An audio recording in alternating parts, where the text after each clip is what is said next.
Mali parti politique ka défaut ba, Mali parti politique ka fiɲɛ ba, Mali parti politique min b'a yamaruya ko an kan ka charte in fara k'a lafili, charte des partis politiques ka taga nouvelle base kan, ka taga base kura kan, min b'o yira Ye Samake bɔlen filɛ nin ye k'o de kuma fɔ.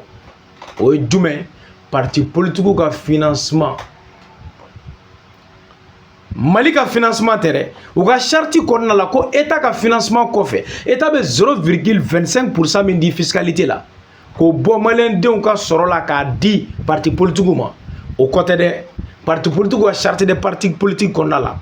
Ni n'a hakili ka ɲi, a ye taa a article 31, non article 31 tɛ, article 23, 29, article 29, 23, 25, 26. A y'ale lajɛ, aw b'a bɛɛ détaillé sɔrɔ charte des partis politiques kɔnɔ. O de ye ko la danger ma yɔrɔ ye, parce que a b'a kɔnɔ k'u bɛ se ka financement wɛrɛw sɔrɔ ka bɔ commerçant yɔrɔ, ka bɔ nanzaraw yɔrɔ la.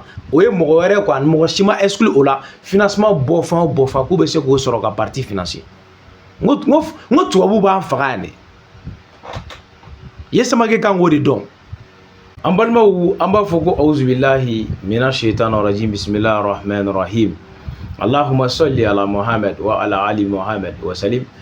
Bi ye dimanche ye n'o bɛnna avril kalo tile 20 ma san 2025 an bɛ o la bi. Ni an ye nɛgɛ kanɲɛ 21 o wagati la Bamakɔ faaba kɔnɔ n'o ye Mali ye. Ka ɲini Mas le Patriote kanubagaw bɛɛ fɛ an'an dɛmɛbagaw, maa ma ɲɛ bɛ da vidéo in kan, a ye vidéo partager kosɛbɛ. A ka jɛmu lien ta ka bila WhatsApp groupe kɔnɔ, a ka cœur tapoter. J'aime bolodenkɔni ja YouTube la, o de don, a b'a ta, a bɛ fanga di vidéo ma, ka vidéo n'a bɛ kolonkolon ka se a seyɔrɔ la. Sans plus tarder, ni an sigitɔ ye Mas ka yeta kɔnɔ su in na. An bɛna kuma babo fila de kan an bi ka di aw ma. A fɔlɔ, an ka politique mɔgɔ dɔ bɛ yen ni ale tɔgɔ ko Ye Samake. Ye Samake bɔra a kumana, kuma caman bɛ a y'a fɔ concernant la dissolution soit la réduction des partis politiques. A y'a hakilina di a kan. Mas a bɛ Mas bolo élément bɛ an bɛna jouer aw ka lamɛn. Mas ka yeta ye mun ye a kan? Mas bɛna don o de kɔnɔ k'o walala aw ye. N'an bɔr'o la tilegan in na an ka thème kɔnɔ, an kun ye taara RDC, République démocratique du Congo. An ma an ɲinɛna k'a babu ka walanga ka di aw ma. Rebondissement kɛra a la tuguni, o ye jumɛn? Dɔ farala ko tuntalaw kan. Ko mana d'arrêt o dara Joseph Kabila kan, RDC justice fɛ Félix Tshisekedi ka demande la. An bɛna na don babu kɔnɔ ka walali kɛ o de la bi. Nin ye babu fila, hali bi an b'a ɲini aw fɛ, a ye j'aime ta. Sans plus tarder, an ka Mali politicien Ye Samake min ko k'ale bɛ miliyɔn kelen kelen di maliyɛn denmisɛnninw ma. Ne n'a hakili ka ɲi ko mɔgɔ min si bɛ se san 18 ɲɔgɔn na, mɔgɔ mɔgɔ ye o sɔrɔ ko bɛɛ 1 million n'ale kɛra président, o kɔrɔ de n'a sera ka sigi Asimi place la kulo wa. Donc o Ye Samake ne kɔni bɛ ka dugawu kɛ, awɔ, parce que ni 1 million kɔni bɛ sɔrɔ, tiɲɛ yɛrɛ yɛrɛ la an bɛna baara dabila. I bɛ da ka sunɔgɔ kalo la i bɛ tigɛ 1 million ta, anw kɔni si tɛmɛna san 18 kan sa. Donc ne hakili la o kɔni a bɛ kɛ hɛrɛ aw ma. Sans plus tarder, an bɛ Ye Samake lamɛn fɔlɔ. N'an tilala Ye Samake lamɛnni la, min mana nɔgɔya Mas le Patriote ma ka yeta la, a bɛ o da o kan. An ka Ye Samake lamɛn. Bon, je souhaiterais ne pas trop commenter sur ce qui se dit dans la rue. Mais une autorité qui se lève pour contredire et demander la violation de la Constitution qui garantit le multipartisme doit aller en prison. Non, ce n'est pas de la blague. Qu'un préfet, un sous-préfet, un gouverneur se lève pour dire violons la Constitution. Vous imaginez ce que cela fait? Alors, qu'un gouverneur dise qu'il faut violer la loi sur les 4 principes sacro-saints de la Constitution du Mali. Le multipartisme est inchangeable dans la Constitution du Mali, vous le savez. Autant dire, parce que si nous entretenons l'idée qu'il faut violer la Constitution, est-ce à dire que le coup d'État n'est plus un crime imprescriptible au Mali? Non. Nous ne souhaitons plus qu'il y ait de coup d'État au Mali. C'est pourquoi nous avons dit que c'est un crime imprescriptible dans notre Constitution. Savez-vous que le président de la transition, Assimi Goïta, a levé sa main droite et juré et prêté un serment devant les Maliens devant la Cour constitutionnelle, la Cour suprême, qu'il va protéger la constitution du Mali. C'est pourquoi j'ai dit, personne, je dis bien personne ne peut dissoudre les partis politiques au Mali. Pas sous les yeux de Assimi Goïta, pas sous les yeux de la justice malienne.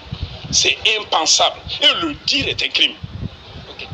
En lieu et place, que proposeriez-vous? Parce que les assises de... En lieu et place de quoi? De la Constitution? Non, de réduire... Non, ils ont quel droit? La dissolution. Ils ont quoi pour le dire? Est-ce qu'ils sont supérieurs à la Constitution qui dit que le Malien a le droit de s'associer? Maintenant, même il y aura expliqué, il y en a un thème. Yes, ma ko journaliste be question posé à quoi? Fen yere kera mi kena kan mode fo awnyana. Yes, ma ke ka parti ka congrès a kera o kene de kono autorité ou chama kumbe tel que parti politique menu ye poste de responsabilité occupé jamana kono ka teme. Olu chama kumbe kene kono. O be u akla di.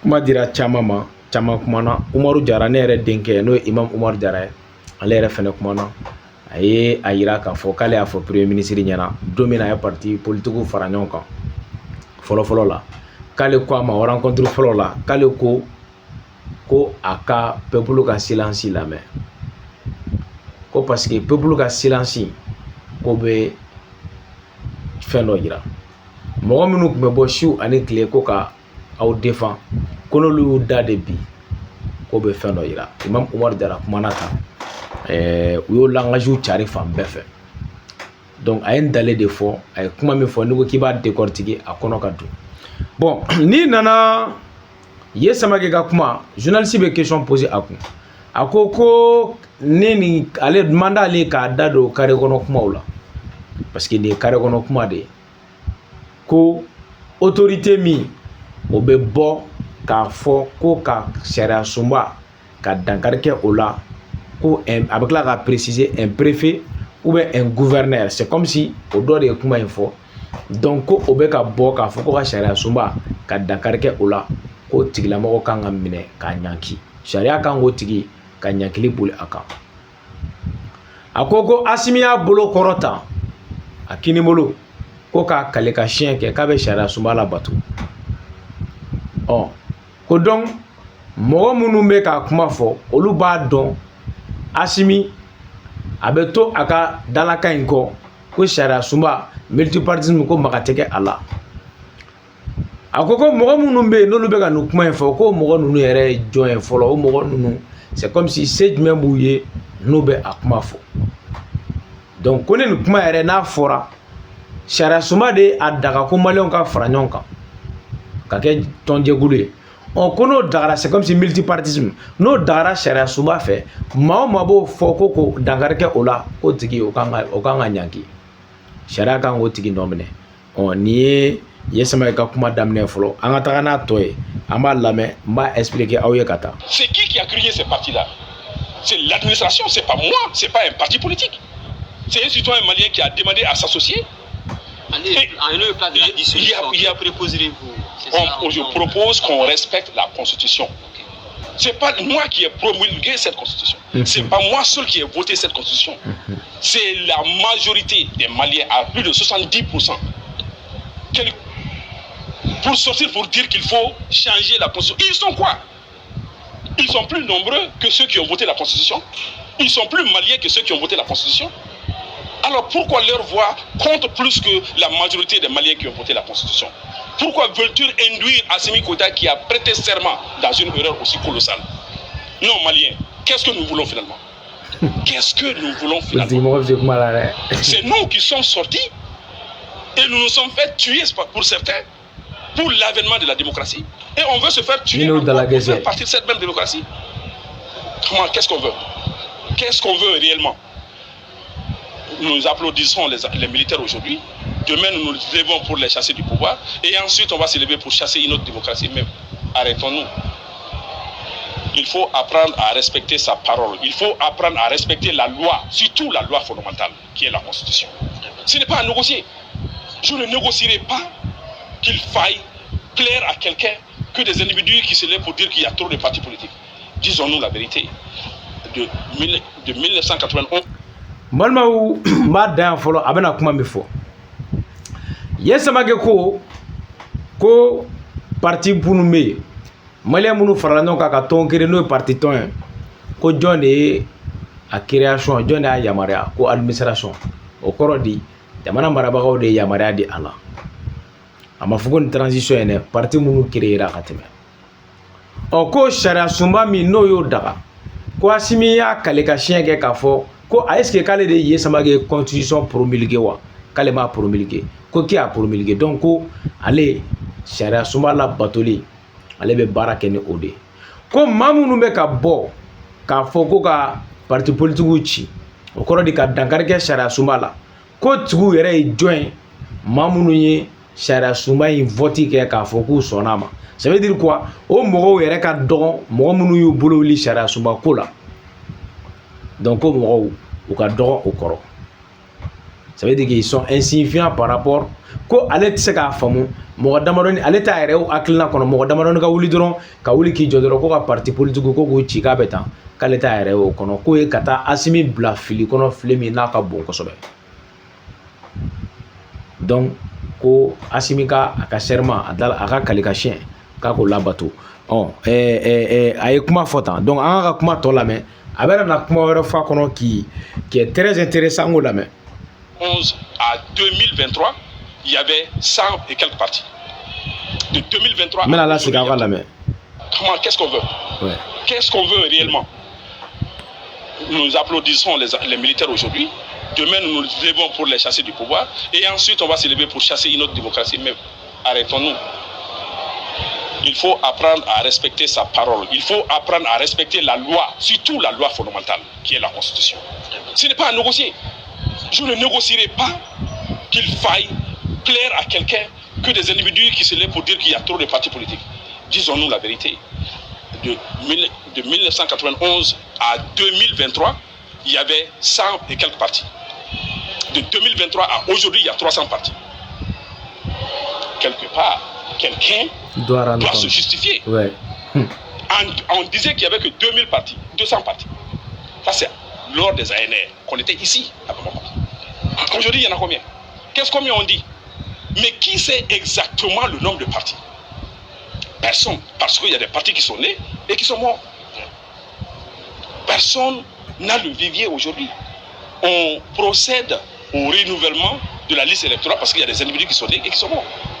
Est-ce qu'on a procédé au même processus pour les partis politiques?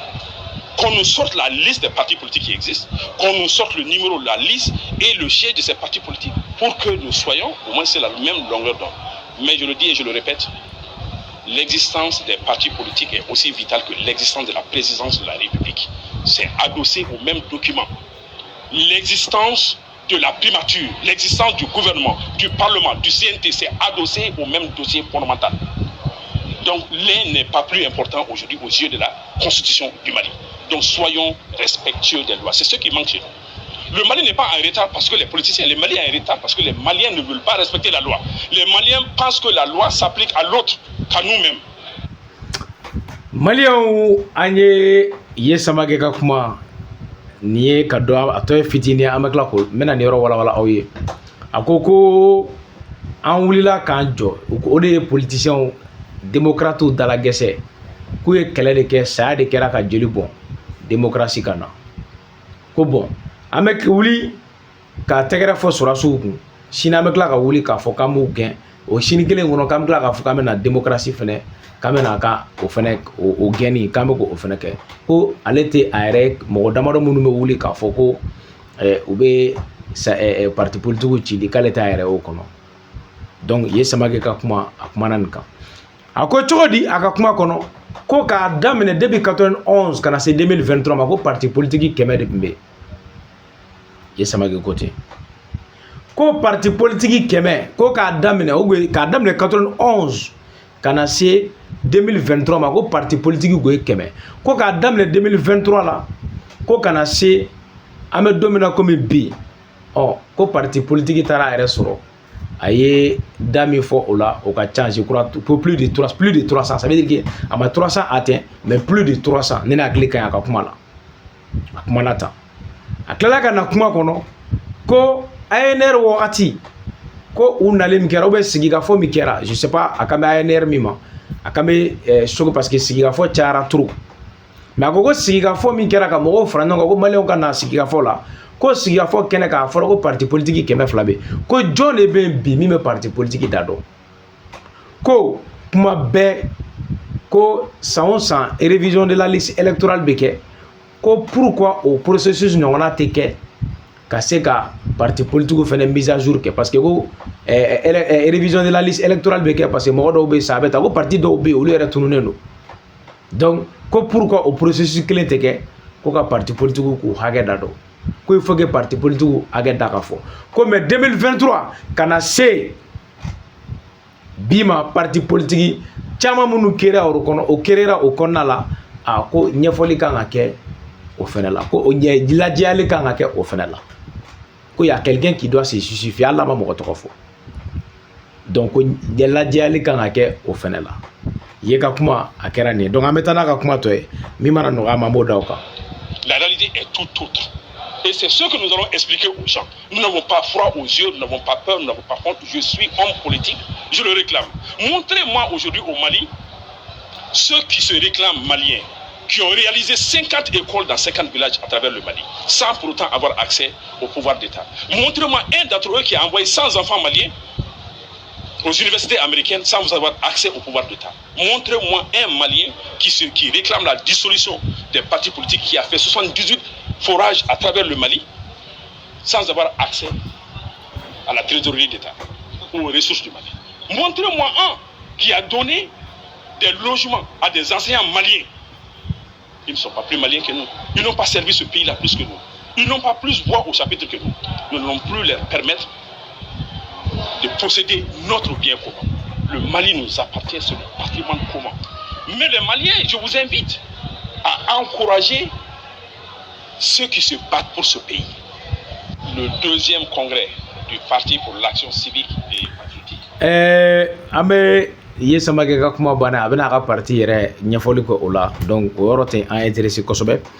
C'est pour dire que a ka kuma kɔnɔ a ko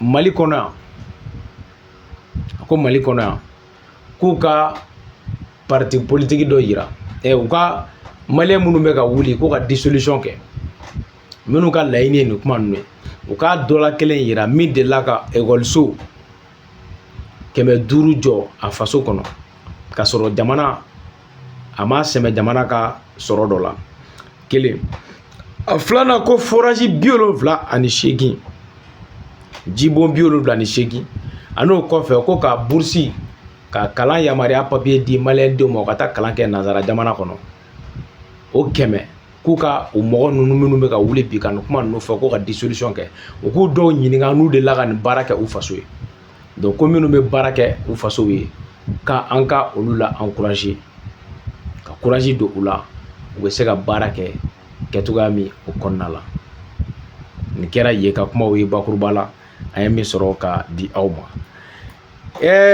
maliyɛnw n'aw b'a kalama Mali parti politique ka défaut ba Mali parti politique ka fiɲɛ ba Mali parti politique min b'a yamaruya ko an kan ka charte in fara k'a lafili charte des partis politiques ka taga nouvelle base kan ka taga base kura kan min b'o yira ye Samake bɔlen filɛ nin ye k'o de kuma fɔ o ye jumɛn parti politique ka financement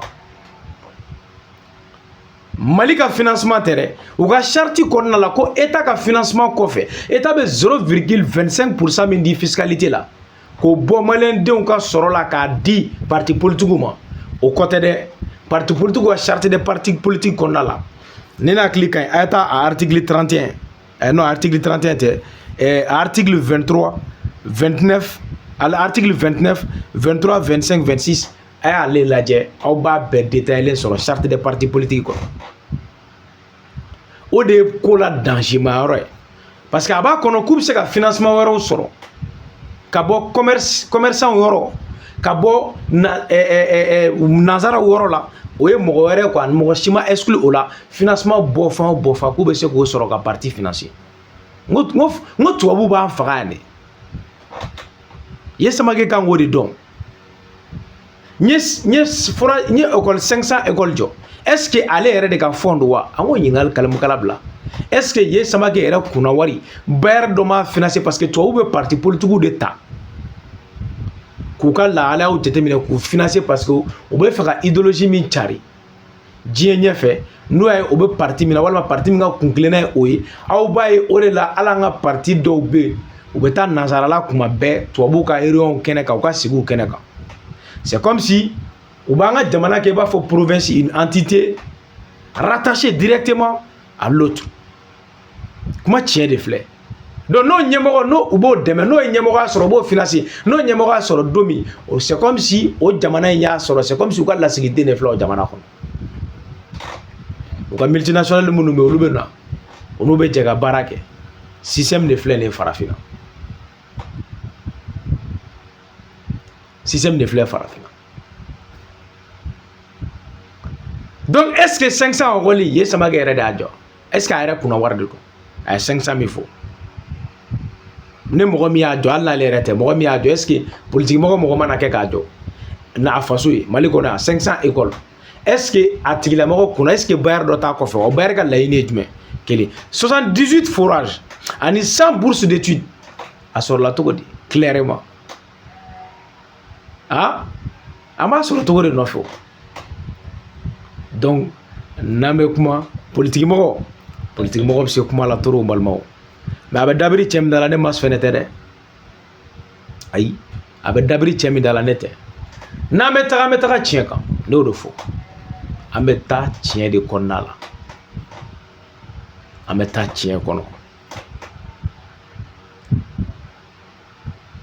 mais a ye kuma dɔ fɔ a ka kuma kɔnɔ o ye tiɲɛ ne ye nin de fɔ n ko parti transition kɛ o kɛ k'a fɔ k'a bɛ nin baara in kɛ n ko transition majɛ dɔ nana depuis 2023 constitution ye politique mɔgɔw filɛ k'u gulo sariya sunba de la a ko a ka kuma kɔnɔ ko sariya sunba kelen o min bɛ président dagalen don o ye cogo min ko multipartisme fɛnɛ dagalen don kelen kɔnɔ a bɛ k'i sɛmɛ o de la ko parce que k'u bɛɛ sɛmɛyɔrɔ ye document kelen de o bɛɛ de ye hakɛ di u bɛɛ ma o de ye hakɛ di président ma k'a kɛ président ye o de ye hakɛ di parti ma u ka créer k'u bɛɛ adosselen don document kelen na donc a ka o kuma tiɲɛ b'a kɔnɔ dɛ mais a yɛrɛ bɛ tiɲɛ kan o fɛnɛ ye kuma wɛrɛ est ce que a yɛrɛ bɛ tiɲɛ kan o fɛnɛ ye kuma wɛrɛ sinon a ye kuma min fɔ a ye tiɲɛ fɔ sariya sunba in wale min n'a bɛ ka kɛ politique mɔgɔw bɛ t'u gulo la est ce que u ma jamana marabagaw piéger de wa n bɛ nin kuma fɔ kuma bɛɛ parce que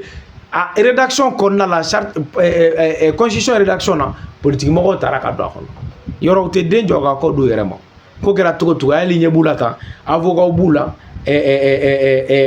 magistrat b'u la tu sais quoi enseignant bɛ u la couche sugu bɛɛ bɛ politique kɔnɔna la fo n'a kɛra sɔrɔsiya ye fo ni démission la ka b'o la ka taa politique la donc docteur b'u la minnu ye médecine kɛ u kalannen baw don a ne mɔgɔ kalannen ka ca politique bundakun kan donc est ce que Mali transition ma piéger ne constitution wa n'o de don pour que k'an conformer ka bɛn constitution ma ne dissolution n'o tɛ se ka kɛ parce que a bɛ k'u kɔnɔ ko dissolution bɛna kɛ la disparition définitive du multipartisme qui porte atteinte à la nouvelle constitution si tel est le cas ou bien n'o fɛnɛ tɛ parce que ne ɲɛ bɛ min na n'o kan ka cili de kɛ an ka taa sur une nouvelle base o t'i b'a fɔ parti tɛ créer bilen non parti bɛ créer n'o tɛ ɲɛ n'o bɛ dankari kɛ constitution na u ka parti réduit sinon a kuma min fɔ tiɲɛ don dɛ a ko transition kelen k'a daminɛ 2023 la ka na se bi ma o kɛra transition kɔnɔ ko parti nana yɛrɛ sɔrɔ fo plus de 300 la ko alors que ka bɔ 91 la ka na 2023 la ko 100 de kun don ye samake de y'a fɔ donc o yɔrɔ ye majɛba ye furancɛ fanga ka baara la an k'o tiɲɛ fɔ donc ne ka yeta la ni dɔ in bɛna na dankari kɛ sariya sunba la parce que depuis sariya sunba a ta waati ne bɔra ni majɛ dɔw ye ne olu fɔ n'a bɛ dankari kɛ o la an ka taa réduction na o réduction ye jumɛn an bɛ Moribo clé Moribo ka parti RDA o ye Moribo ka représentant ye Moribo ka idéologie ne mɔgɔ min bɛ taa o taasira fɛ i bɛ t'i yɛrɛ sɔrɔ o parti kɔnɔ ka na ni MPR Choguel Kokala Maïga ka parti o min ye UDPM Moussa ka parti o ka référence ye o ye ni min fɛnɛ ka idéologie ye Moussa ta ye i bɛ taa don MPR la pour que i ka Moussa ka hakilinaw lawaleya a sabanan o ye démocrate l'avènement de la démocratie a nali min kɛra parti fɔlɔfɔlɔ min accédera présidence la ne parti caman bɔra o kɔnɔna la o ye ADEMA ye o ka ADEMA ye k'o ka sabanan ye démocrate yɛrɛ dama ka taa ɲɔgɔn sɔrɔ minnu ni minnu bɛ kunkilenna ADEMA kɔnɔ o ka poste o ka parti politique fila di démocrate ma a filanan a san naaninan o k'o kɛ RPM ye président Ibrahim Boubacar Keïta ka parti donc ka ni tendance naani créer bɛɛ ka ti i yɛrɛ sɔrɔ nin kɔnɔ parti dɔw tun bɛ RPM na o bɔra RPM na ka t'u ka parti créer dɔw tun bɛ ADEMA na o bɔra ADEMA na o bɛɛ ka segin u nɔ la min bɛ idéologie min fɛ démocrate ta ka kɛ rang fila ye a fɔlɔ o ye RPM ye parce que ale de la ka présidence sɔrɔ président Ibrahim Boubacar Keïta ka idéologie fɛnɛ o maaw bɛ yen a filanan démocrate ka taa ADEMA na a sabanan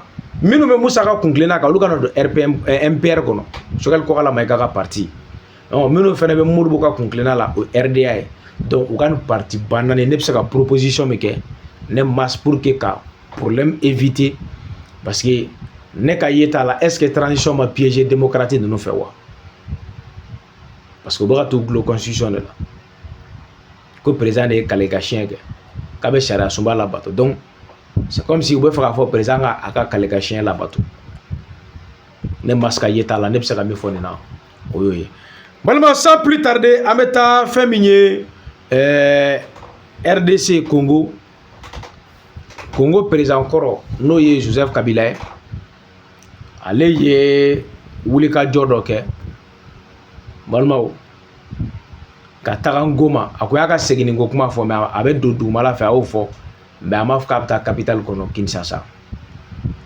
kunnafoniw balila ka na hali ni image ma sɔrɔ o la o ma sɔn image ka k'a la a taara réunion ba dɔ kɛ Ngoma dun ye M23 ka fief de hali bi Paki o y'o fête ba kɛ église la u yɛrɛ ka secrétaire politique tun bɛ o dun y'a sɔrɔ Jean-Pierre Bemba n'ale vice ministre ou vice président de RDC ale bɔra k'a yira k'a fɔ ko M23 ko Joseph Kabila de bɛ a kɔfɛ o kɔfɛ o nana kɛ Félix Tshisekedi fɛnɛ nana bɔ ni a kuma ye ni dun ye Jean-Pierre Bemba ta k'a lajɛ a bɛ kɛlɛ dɔn parce que kɛlɛkɛla kɔrɔ don rébellion kow la a b'olu technique dɔn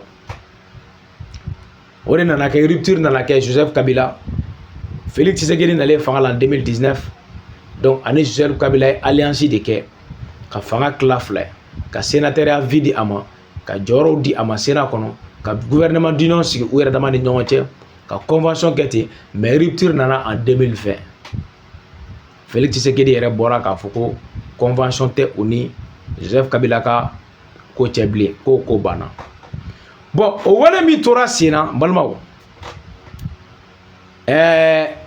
o ko de nana wolo M23 ka sunɔgɔ o kununin na o dun bɛɛ b'a caractériser sa k'a yira k'a fɔ est-ce que alliance min bɛ yen n'o karila k'o bere kari ka bin o ma Joseph Kabila bila a ka forontomuguni min b'a bolo kɛrɛfɛ a k'o dɔ jɔsi Félix Tshisekedi nunkɔrɔla la k'a dɔn k'a fɔ ko forontomɔgɔ kɔrɔ o kɔrɔ ko tɛ sɔn lamɛn a la wa